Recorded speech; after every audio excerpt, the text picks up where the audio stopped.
So welcome to this Reflections Parallel Series, Igniting Miracles in the Dark, an archetypal guide through your cycles of chaos and challenge. This is a course that will guide you on how to meet any chaos cycle or challenging cycle that hits your life. In any sector, there's various main veins where we get hit with these. And I know this, and it's distilled from and culled from all the work I've done the past 2 decades. And I'm going to offer that to you through this series, lesson by lesson. We've got 6 lessons ahead, including this one. And I'm going to show you exactly how to get a true north, which means think of your psyche as a compass. Get a sense of coordinate within chaos. Now, to begin, I want to say chaos is necessary. It is actually a creative aspect of life. And the Greeks knew this all too well. They, in fact, had kind of positioned chaos somewhat as a god. But to the Greeks, the idea of chaos was this void in which there was nothing and from which everything came from, including the gods. So if we distill archetypally and think of chaos as an archetype, what we'll be investigating is, as an archetype, how does this activate your potential in your life? Why is chaos necessary? What exactly is chaos? What's a chaos cycle? Because there certainly is a difference between a bad day and a chaos cycle. So in this first lesson, we're going to cover this. We're going to lay key concepts down and foundational perspectives down for you, so that as we go lesson to lesson, these foundations keep building and building, and I give you a guide and tool set on how to get through any chaos cycle. I can't tell you how excited I am to be able to teach this. And it was such a pleasure to take some time and really pull all this together for you. I've always considered being an intuitive like being a reporter in the field of consciousness. I'm always observing phenomena in people. And then I would see trends and patterns start to constellate, and then that would become a class I would teach about. And here we are. I'm teaching you about a certain phenomena that I've consistently seen: sacred contract, soul contract, to sacred contract, and soul contract. So my view is that, yes, you definitely have forged a soul agreement to be here. And that includes so much that I want you to hold in awareness. We're going to go through a few layers here because they're really crucial. And in this lesson, it's important that we get the foundation straight and the alchemy named, so that as we get into the opus of the alchemy, we're all on the same page. So the thing that I would really want to impress to you at this point is that when you made your sacred agreement and you were born into something called time. And if we're talking about, being alive in this dimension of life, we experience time. Now, there's a lot of metaphysical, for me, mumbo jumbo about, there is no time. Time is an illusion. Yes and no. I mean, it certainly isn't the ultimate reality, but it is a force and a reality that your soul agreed to fuse to while on planet Earth. All of us, let me say it another way, we evolve our potential and our power through cycles of time. Your life unfolds through cycles of time. It's really important that you get that, and that you kind of own it, because if you don't, it does own you. That's when you start to feel, I've wasted time. I'm not in alignment to timing, and you really can waste time in not being and lose alignment to timing if you don't even acknowledge what it is. So, as somebody who has studied cycles of time, what I've learned about them is that they're archetypal, which means that they have an energy in them.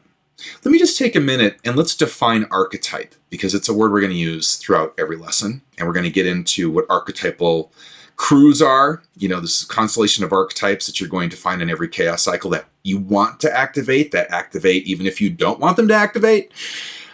Archetypes, to me, if you go to the Greek word archetypos, which means first issuance, imprint, or stamp, it's a Platonic idea. This is Plato's philosophy, that in the ether somewhere exists these formative forces that give rise and form to the manifest world.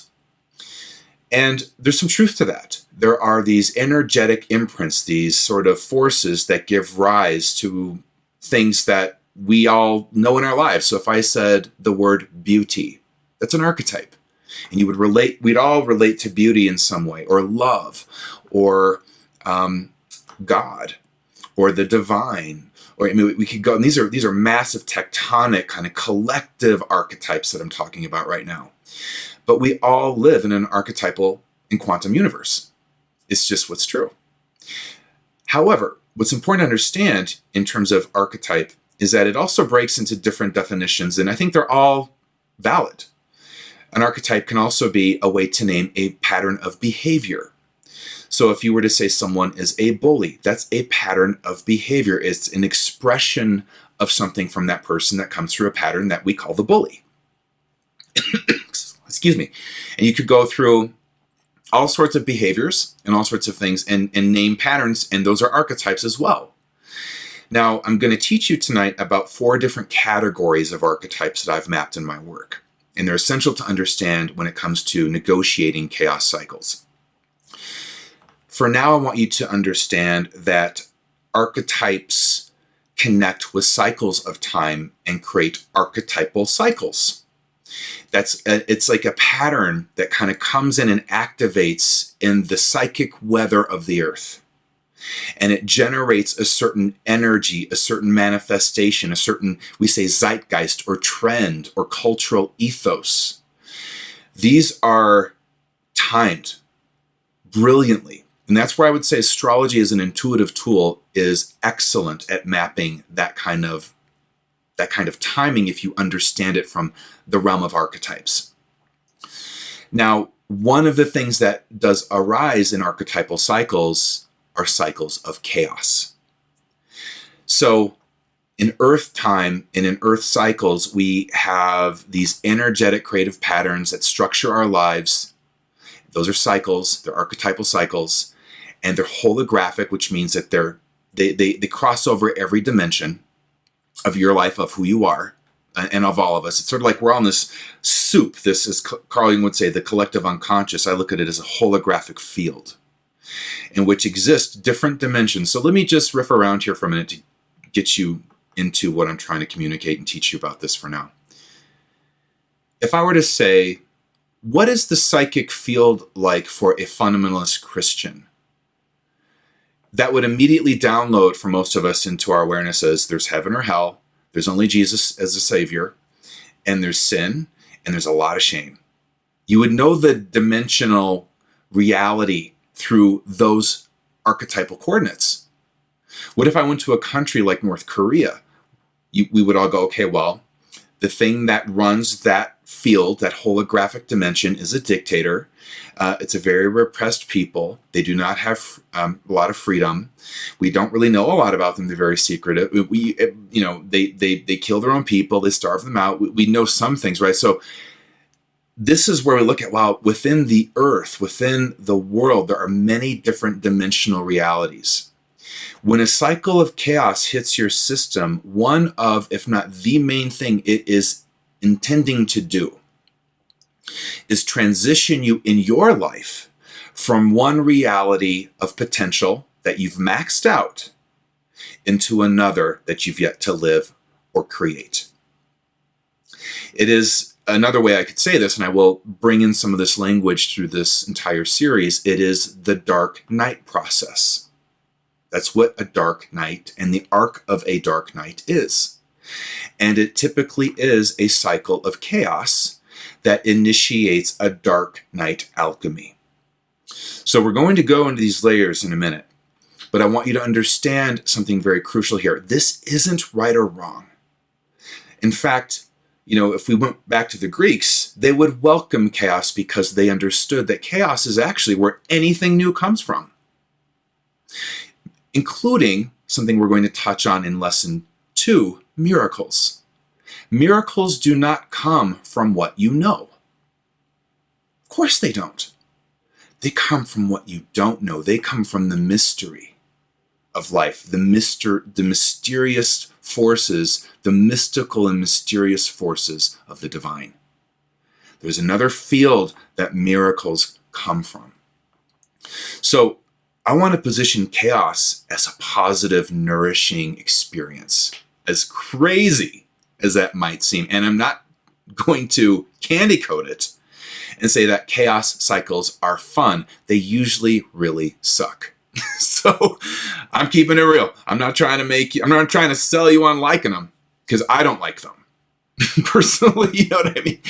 But the whole intention of what we're up to is to get you to go, okay, this is the precursor of something new in my potential being born that could not be born without a massive, disruptive, disorganizing cycle hitting my holographic field, hitting my psyche, hitting my life. So this is important to understand as we start to move into what chaos cycles are and why you should care and why I think they're awesome, even though I don't like them. Both can be true. You may never like them. And I also want to say, as we get going here, around kind of breaking through any idea that chaos is bad or wrong, sometimes chaos is ignited by something positive. Ask anyone who's won a lottery. Ask anyone who has stumbled into overnight fame. Sometimes a positive thing that on the surface is like, wow, that's great, I just won like millions of dollars, looks like, wow, man, you got it made. But not so much. Most people who have won lotteries, first of all, lose all their money within about a year and a half. Part two, usually they really regret having ever won the money.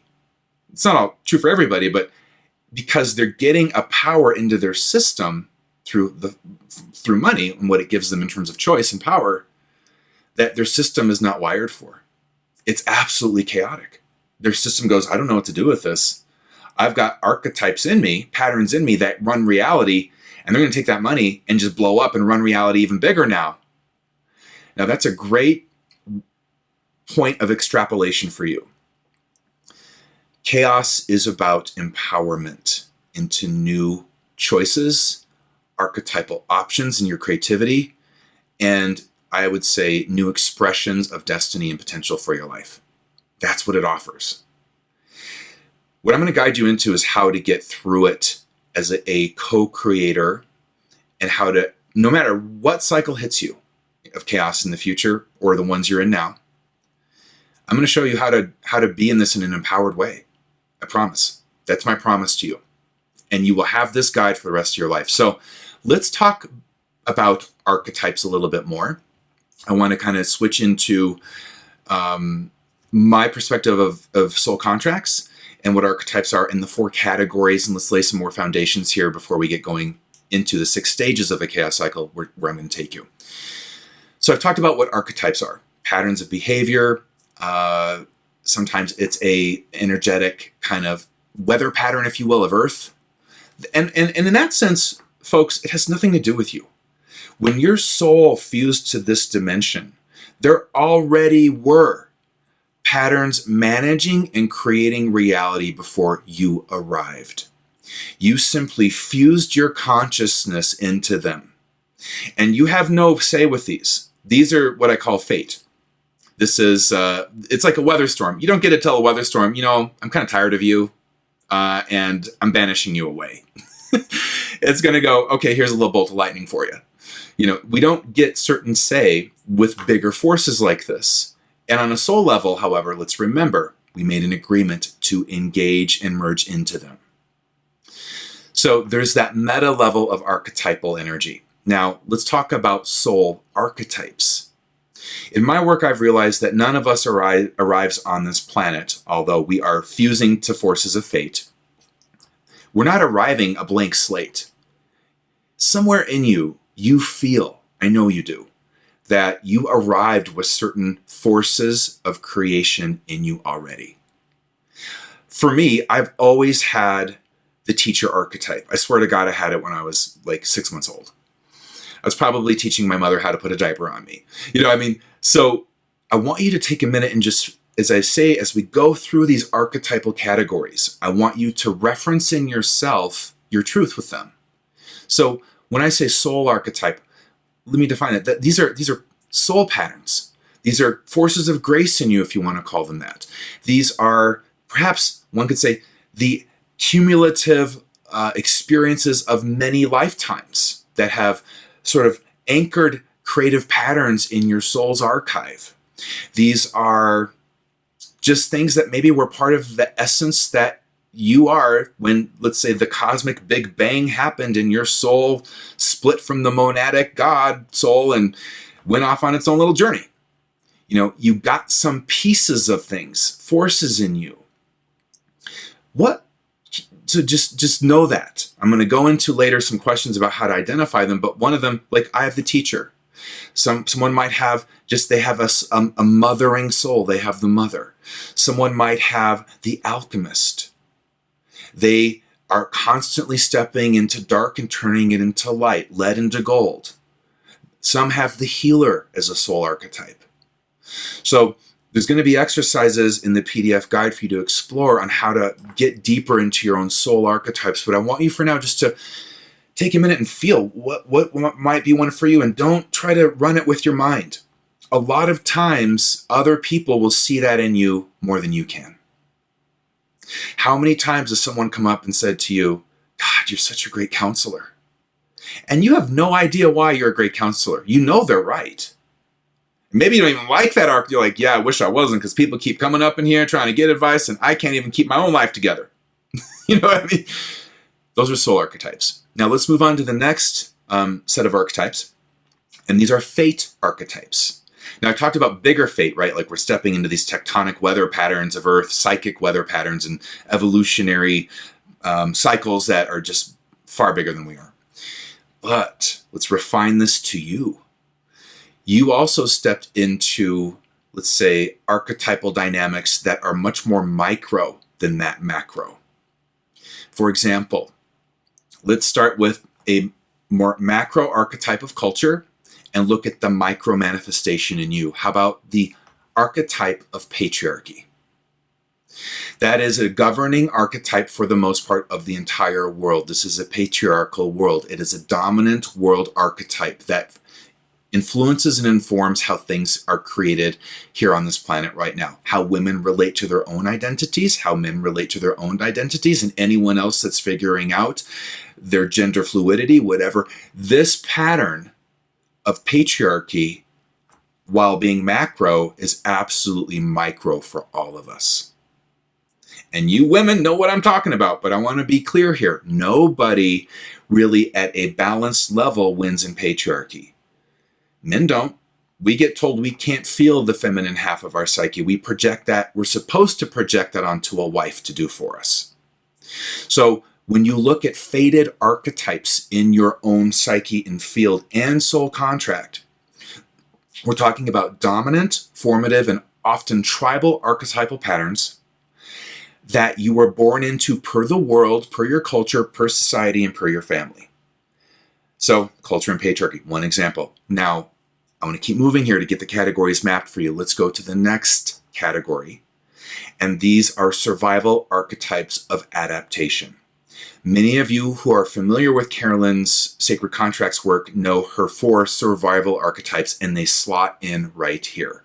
That is the victim, the child, the prostitute, and the saboteur. I do work with these a bit differently, which I'll define in due course. But these are, let me say it this way. Now, the way I look at them is that when you're born, you have something called the subconscious mind that's part of the human psyche. It's a genius piece of software.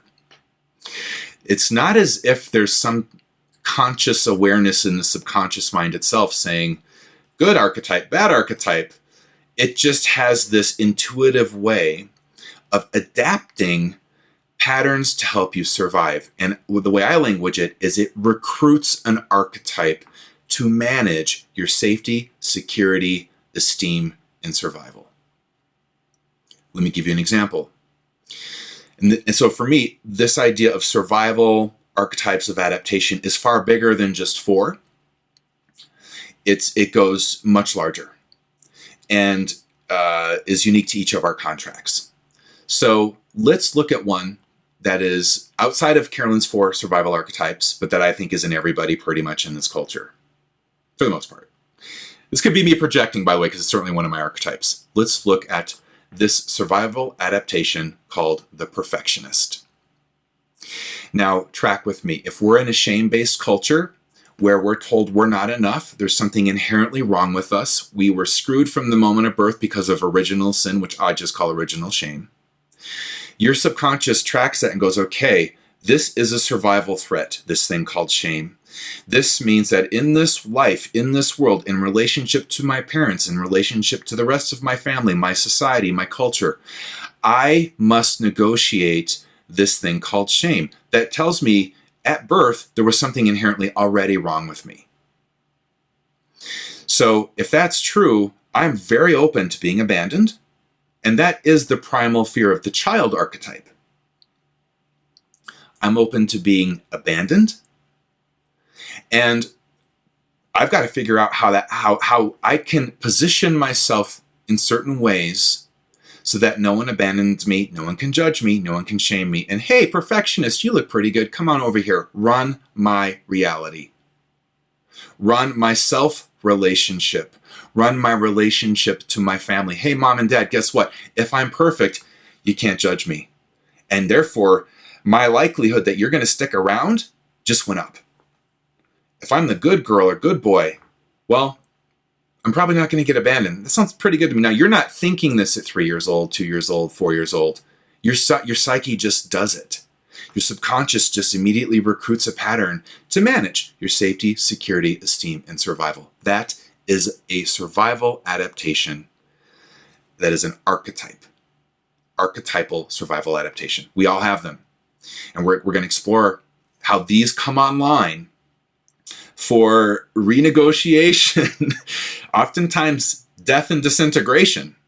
Because typically in adulthood, these sorts of patterns are not nourishing. What is nourishing about the perfectionist? All it ever does is tell you what's wrong with you, what you need to fix, what needs improved.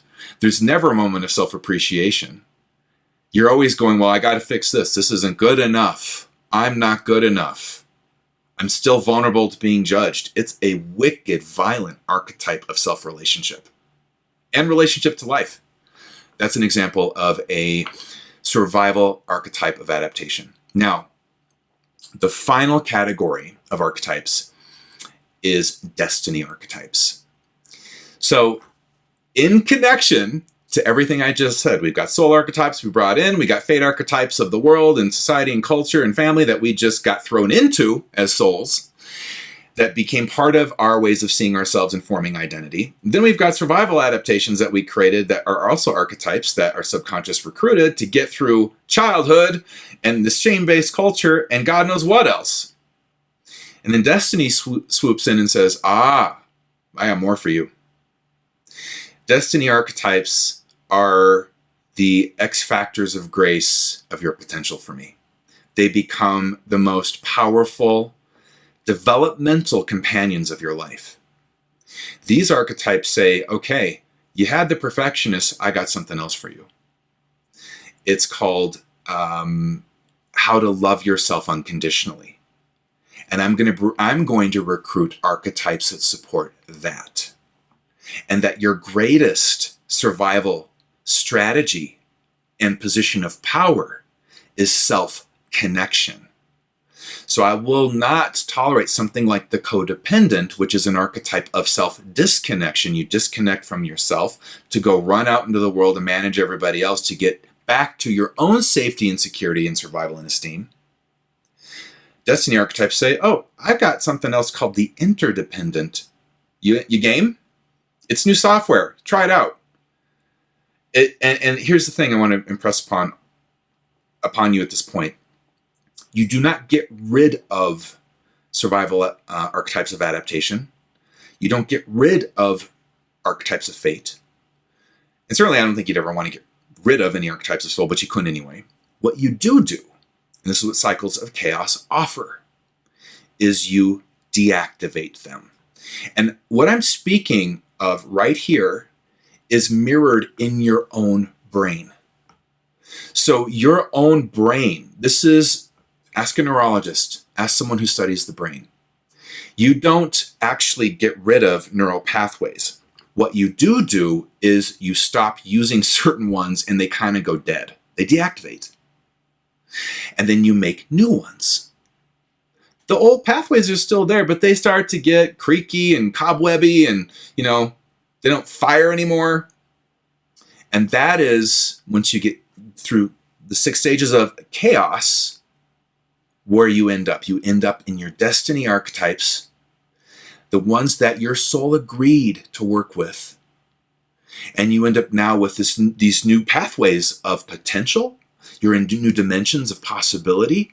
You're in new types of synchronicity. Life just turns a page. And it's not that you couldn't go back. You could always relapse. But now you got this other stuff that's more nourishing. And most important, you have conscious choice. You're no longer driven by the compulsive nature of survival archetypes of adaptation. Not anymore. You have conscious choice now. So, I love this. I hope you guys are just exploding because I can't tell you how great this feels to teach these things to you. Now let's move this is the archetypal landscape.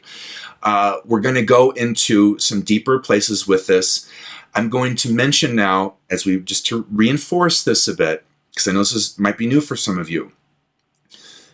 And once again, if you're working with Carolyn Sacred Contracts work, this meshes brilliantly.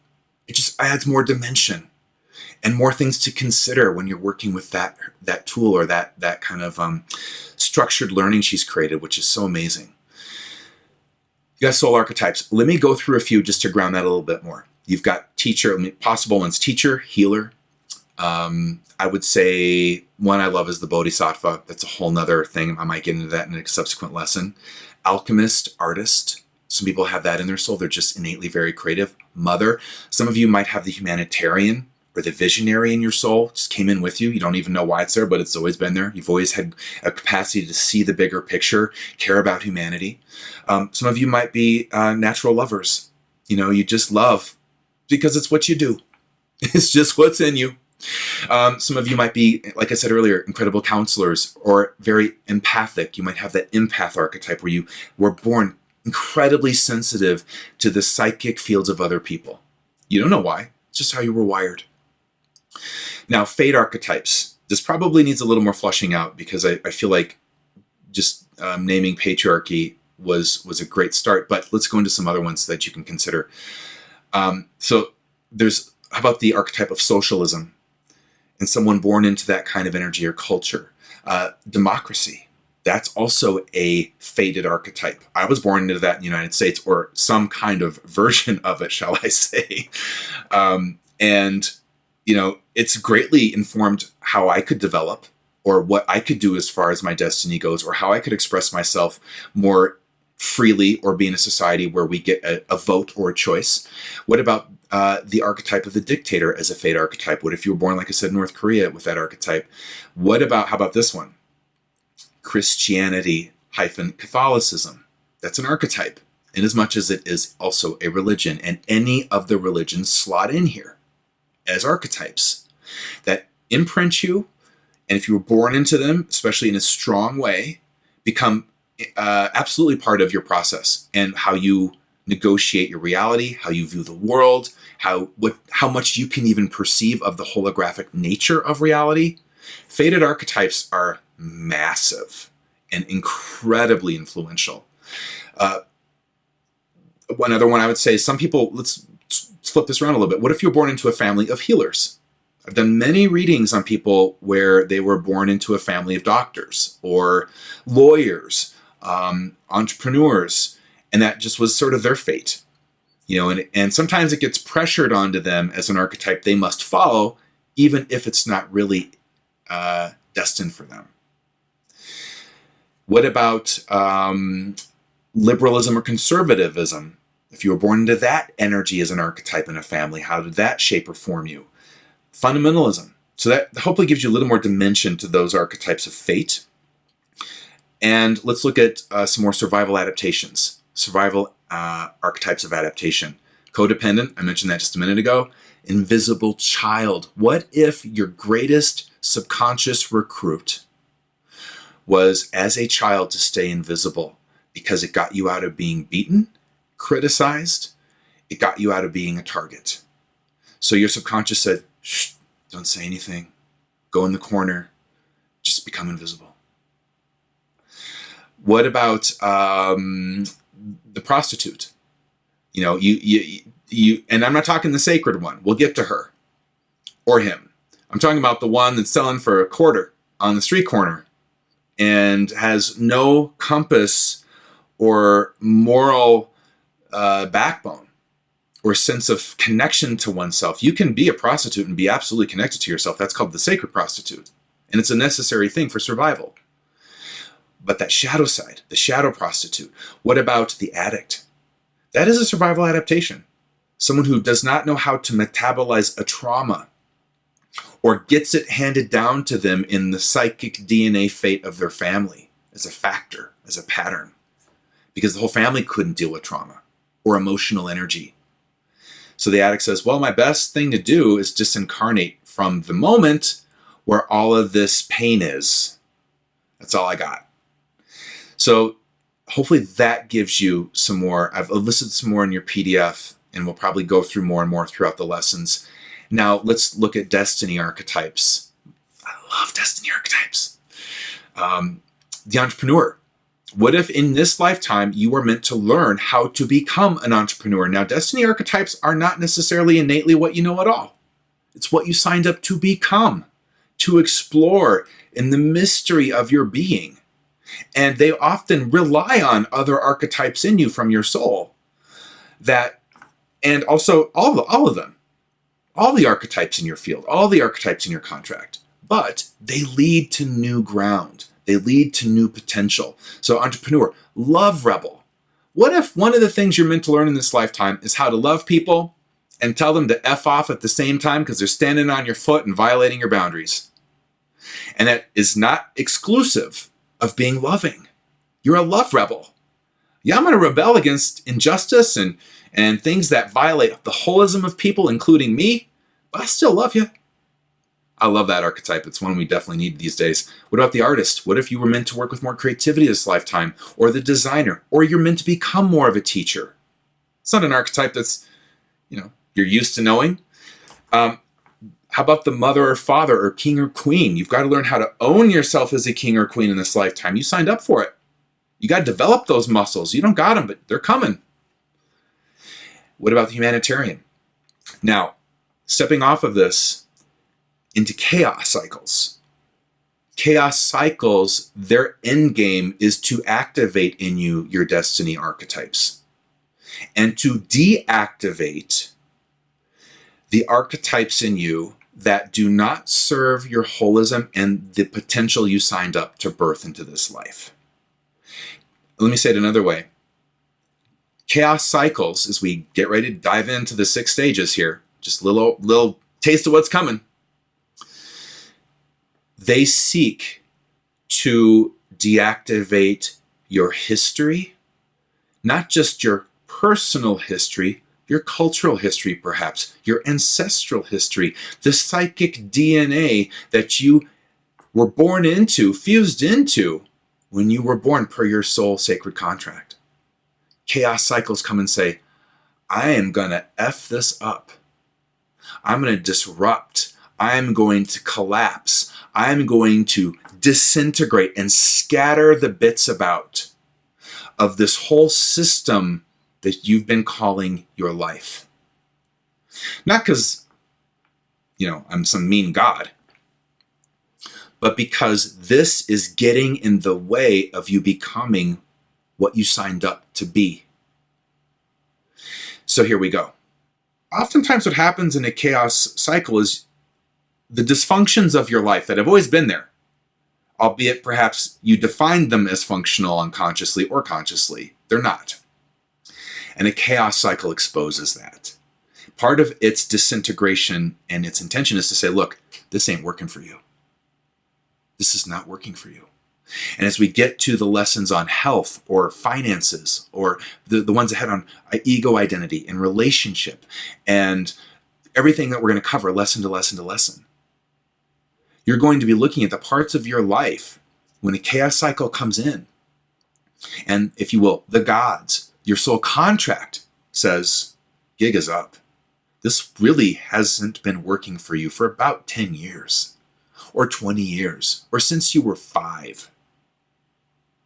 And the only way I'm going to get you to become nobody and then reorganize identity and who you are around something that can work is through this cycle.